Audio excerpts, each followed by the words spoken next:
5 years this is కీర్తన. మన సంపదలు అంటే ఎప్పుడైతే కళాకారులు చాలామంది ఉన్నారో శిల్పాలు చిక్కడం కానివ్వండి, లేకపోతే అద్భుత రూపకల్పన ఏదైతే ఉందో అటువంటివన్నీ కూడా బంగారు నాణాలు కానివ్వండి, పూర్వ ప్రాంతాలకు చెందినటువంటి అద్భుత కళాకారులు ఎవరైతే బొమ్మలు గీసిన, శిల్పాలు చెక్కిన, అరుదైన ఘట్టాలు అవన్నీ కూడా అసలు జనరల్గా స్టేట్ మ్యూజియంలో అన్నది పెడుతూ ఉంటారు. అయితే నాంపల్లిలోని పబ్లిక్ గార్డెన్స్ పక్కనున్నటువంటి ఎప్పుడైతే రాజశేఖర్ రెడ్డి గారు నిర్వహించినటువంటి ఈ స్టేట్ మ్యూజియం ఉందో అప్పట్లో చాలా ప్రాచీనమైనదిగా గుర్తించారు. అలాగే ప్రాముఖ్యత కూడా చాలా ఉంది. ఎక్కడి నుంచో కళాకారులు వచ్చి ఇక్కడ వాళ్ళు చెక్కినటువంటి శిల్పాలు కానివ్వండి, రాళ్ళు కానివ్వండి, బుద్ధిస్ట్ గ్యాలరీస్ కానివ్వండి, ఇటువంటివి చాలా ఉండేటివి. అయితే కాలక్రమేణా చూసుకుంటే అసలు అన్నీ కూడా సంపదలు ఏవైతే ఉన్నాయో అవి జనరేషన్కి తెలియకుండా ఉండడానికి కారణం ఏంటంటే ఇక్కడ చాలా వరకు కూడా తలుపులకు గదులు ఆల్రెడీ లాక్ చేసి ఉన్నాయి, ఎవరిని చూడనివ్వట్లేదు. అండ్ దానికి కారణం ఏంటంటే ఇక్కడ ఉద్యోగులు కూడా ఎక్కువగా లేరు. అండ్ కళా సంపద ఏదైతే ఉందో ఇప్పటి వరకు దాచిపెట్టినవి జనరేషన్కి తెలియడానికి గల కారణాలు ఏవైతే ఉన్నాయో అవన్నీ కూడా మరుగున పడిపోయాయి అనే చెప్పొచ్చు.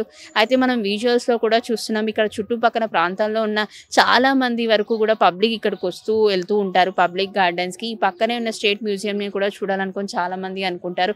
కాకపోతే కొద్ది వరకే, అంటే పరిమితులు కూడా లేవని చెప్తున్నారు. ఈవెన్ టైమింగ్స్ కూడా సరిగ్గా లేవు. ఆల్రెడీ అన్ని డోర్స్ కూడా క్లోజ్ ఉన్నాయి, చూడడానికి కూడా పెద్దగా ఏమీ లేదు అని చెప్తున్నారు. ఇక ఇతర విషయాలకు వస్తే ఆర్ట్ గ్యాలరీ కానివ్వండి, ఇక్కడ మ్యూజియంస్ కానివ్వండి, ఇక్కడ లేకపోతే పురాతన వస్తువులు దాచిపెట్టినటువంటివి కానివ్వండి, అండ్ ఆల్సో అక్కడ మనం బోర్డులో చూస్తున్నాము కొన్ని హోలీ హైటెక్ గ్యాలరీ అని కానివ్వండి, బ్రామాటికల్ స్కల్ప్చర్ గ్యాలరీ కానివ్వండి, ఇవన్నీ కూడా ఉన్నాయి. అయితే ఈజిప్టియన్ మమ్మీకి స్పెసిఫిక్ స్పేస్ అంటూ ఏదైనా ఉంది అంటే ఇది స్టేట్ మ్యూజియంలో ఉందని చెప్పచ్చు. అయితే ప్రపంచంలోనే ఘనమైన నాణాలు కానివ్వండి, జైన బౌద్ధ శిల్ప స్పందనలు కానివ్వండి, ఇవన్నీ చాలా ఉన్నప్పటికీ ఇప్పటికైతే లేదనే చెప్పచ్చు. అయితే దాదాపు 100 ఏళ్ళుగా చరిత్ర కలిగిన ఈ వారసత్వ భవనంలో ఈ స్టేట్ ఆర్కియాలజీ మ్యూజియం ఏదైతే ఉందో ప్రపంచంలోనే విక్టోరియా ఆల్బర్ట్ మ్యూజియం తర్వాత అత్యంత అరుదైన నాణాలు కలిగిన మ్యూజియంగా ఒకప్పుడు ఇది ప్రసిద్ధి చెందిందనే చెప్పచ్చు. కాకపోతే ఇప్పుడు చూసుకుంటే కనుక అసలు అటువంటివి ఏమీ లేవు.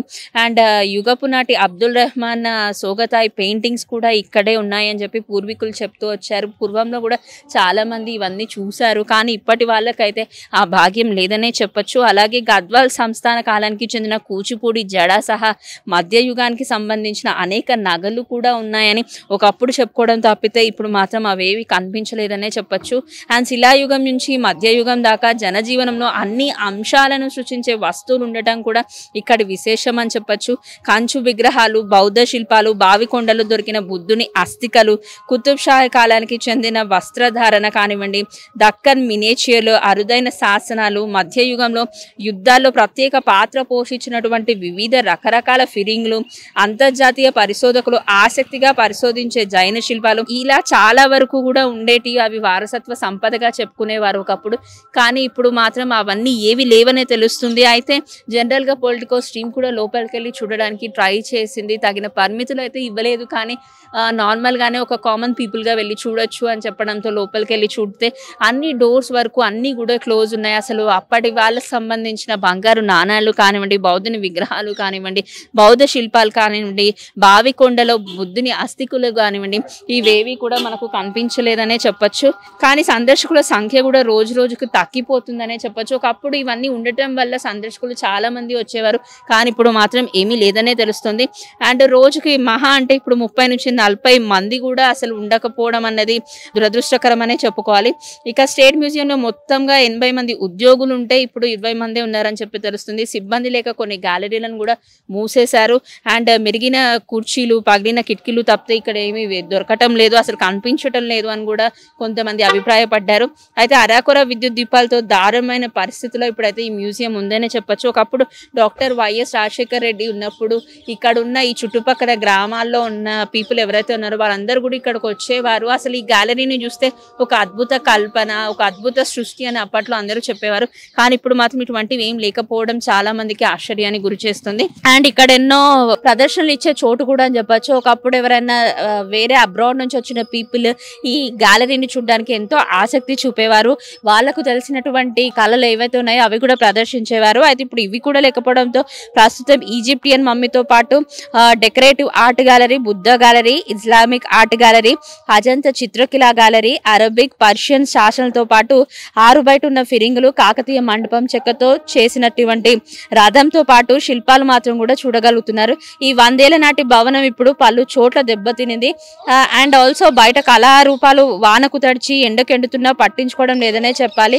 అయితే ఇప్పటి వరకు మనం ఈ విజువల్స్ లో కూడా చూసుకుంటే మనకు అర్థమైంది ఏంటంటే జనరల్ గా ఈ మ్యూజియం అన్నది కూడా చాలా పాతబడిపోయింది. 100 ఏళ్ల నాటి చరిత్ర కలిగినటువంటి ఈ భవనాన్ని ఇప్పుడు చూసుకుంటే గనక చాలా పాతబడిపోయినట్టు కనిపిస్తుంది. ఏళ్ల నాటి ఫిరింగులు కూడా ఇక్కడ కనిపిస్తున్నప్పటికీ ఈ మనం విజువల్ లో చూడొచ్చు. అప్పటి యుద్ధాల్లో సైతం యూజ్ చేసినటువంటి ఫిరింగులు ఏవైతే ఉన్నాయో అవి కూడా ఇక్కడ బయట కనిపిస్తున్నాయి. ఇంకా ప్రజలు కూడా నానాటికి చాలా వరకు తగ్గిపోతున్నారు.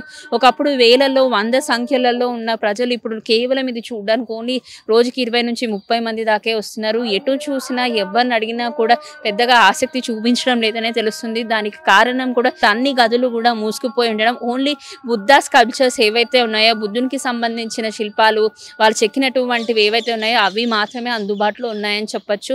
అండ్ లోపలికి వెళ్ళేటప్పుడు చెప్పుల్ని వదిలి కూడా లోపలికి వెళ్ళాలి అని చెప్పేసి హాల్ 1లో మెన్షన్ చేయడం జరిగింది. అలా బుద్ధునికి స్కల్ప్చర్స్ ఏవైతే ఉన్నాయో అవి మాత్రమే చూడగలుగుతున్నారు. అండ్ ప్రజలు ఎక్కడెక్కడి నుంచో వచ్చి ఇక్కడ చూడాలనుకున్నటువంటి అద్భుతమైన సృష్టి అంటే మన తెలుగు కళాకారులు కానివ్వండి, ఇతర రాష్ట్రాల నుంచి వచ్చిన కళాకారులు కానివ్వండి, వాళ్ళు చేసినటువంటి బంగారు నాణాలు కానీ అప్పట్లో వాడినటువంటి పూర్వీకులు వాడినటువంటి బంగారు ఆభరణాలు కానివ్వండి ఇవేవి కూడా ఈ మ్యూజియంలో లేవనే చెప్పొచ్చు. పేరుకు మాత్రమే స్టేట్ గ్యాలరీ కానీ చూసేందుకు మాత్రం ఏమీ లేదన్న ఒక అభిప్రాయం అయితే వ్యక్తపరుస్తున్నారు. అండ్ బోర్డ్స్ లో పెట్టినటువంటిగా అంటే ఈ బోర్డ్స్ చూసుకున్న ఈ భవనం చూసుకున్న పూర్తిగా శిథిలం అయిపోయిందనే చెప్పొచ్చు. ఎక్కడ చూసినా కూడా దుమ్ము ధూళి పేరుకుపోవడం కానివ్వండి క్లీన్నెస్ లో కూడా లేదని చెప్పొచ్చు. అండ్ ఆల్సో జనరల్గా ఇక్కడికి వచ్చే వాళ్ళకి పొద్దున్న నుంచి ఈవినింగ్ వరకు టైం స్పెండ్ చేయాలని ఒక ఆశ ఉంటుంది. ఎందుకంటే పక్కనే పబ్లిక్ గార్డెన్స్ కూడా ఉంది కాబట్టి ఆ గార్డెన్స్ కి వచ్చిపోయే వాళ్ళు చూసేది కూడా ఎన్నో ఏళ్ళుగా ఇక్కడ వాక్ చేసే వాకర్స్ ని కూడా మనం కలిసి తెలుసుకునే ప్రయత్నం చేసాం. వారు కూడా ఒకటే మాట చెప్పారు, స్టేట్ గ్యాలరీ ఒకప్పుడు ఉన్నట్టు ఇప్పుడు లేదు. 94 ఏళ్ల చరిత్ర అయితే ఉంది కానీ ఇప్పుడు చూసుకుంటే మాత్రం ఫ్యూచర్ జనరేషన్స్ కి చెప్పడానికి ఏం లేదు అన్న ఒక అభిప్రాయాన్ని అయితే వ్యక్తం చేయడం జరిగింది. మరి ఇది ఎప్పటికీ యథావిధిగా అంటే ఒక 100 ఏళ్ల నాట చరిత్ర కలిగినటువంటి ఈ భవనాన్ని ఎప్పుడు పునరావృతంగా అంటే అందంగా తీర్చిదిద్దుతారు. కళాకారులు తీర్చినటువంటి ఆ కళాకారులని గౌరవించడం కానివ్వండి, వాళ్ళకి సంబంధించిన నాణాలు కానివ్వండి, బంగారు వస్తువులు కానివ్వండి ఇవన్నీ ఎప్పుడు మళ్ళీ ఎగ్జిబిట్ చేస్తారు అన్నది రానున్న కాలంలో తెలియాల్సింది. దీనికి ప్రభుత్వం ఎటువంటి స్పందన ఇస్తుందో కూడా వేచి చూద్దాం. ఇది ఇప్పటివరకు నా అప్డేట్. వీడియో జర్నలిస్ట్ లోకేష్ తో Keerthana, Politicos reporting from state museum. Please subscribe to the channel and download the Politicos app from the links in the description.